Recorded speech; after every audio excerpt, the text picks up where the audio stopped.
आज सुबह सुबह ही मेरा मूड ऑफ हो गया। काम वाली बाई राधा का फोन आ गया कि वह आज काम पर नहीं आएगी।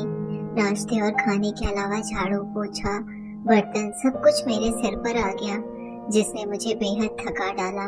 शाम को ऑफिस से अमित आए तो मैं खिन्न मन से बोली, आज मुझसे खाना नहीं बन सकेगा, बाहर चलकर कुछ खाते हैं। हाँ मम्मी, आज चाट खाने चलते हैं, बहुत समय हो गया है चाट नहीं खाई, बेटा और बेटी एक साथ बोले। राधा के न आने से उनकी तो लॉटरी ही निकल गई थी। अमित भी राजी हो गए। अचानक तैयार होते हुए वह बोले, मम्मी को भी ले चलते हैं, वह भी बाहर खा लेंगी। हाँ मम्मी, दादी का भी चेंज हो जाएगा, बेटी स्वरा बोली।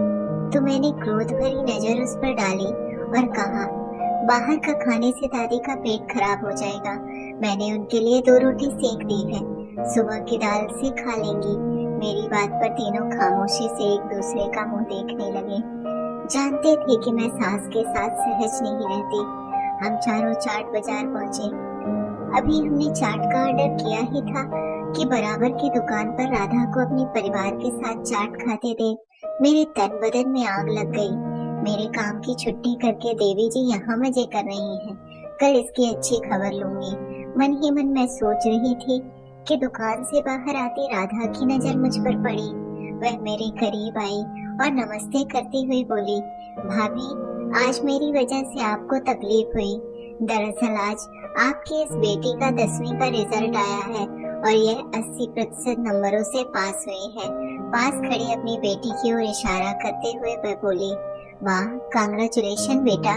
मैंने और अमित दोनों ने उसके बेटी को सिर पर हाथ रखकर आशीर्वाद दिया। भाभी, इसका मन था आज हम सब इसके साथ घर पर रहें और बाहर खाए पिए। अच्छा किया राधा, बच्चों का मन रखना चाहिए। उन सब की प्रसन्नता देखकर मेरे मन की नाराजगी जाती रही। अपने साथ आई बुजुर्ग महिला से परिचय करवाते हुए वह बोली, यह मेरी सास है। भाभी, यह तो आना नहीं चाह रही थी, मगर हम लोग नहीं माने। इन्हीं के आशीर्वाद से तो यह दिन देखने को मिला है। थोड़ा बाहर निकलेंगी तो जी भी लगेगा, वरना रोज तो घर में ही रहती हैं। राधा की बात से मेरा चेहरा फक पड़ गया। अमित और दोनों बच्चे एकटक मुझे निहार रहे थे और मैं उनसे नजरें नहीं मिला पा रही थी। अपनी ही नजरों में मैं स्वयं को बेहद छोटा महसूस कर रही थी। पिछले साल की एक स्मृति मेरे मन में कौंध गई।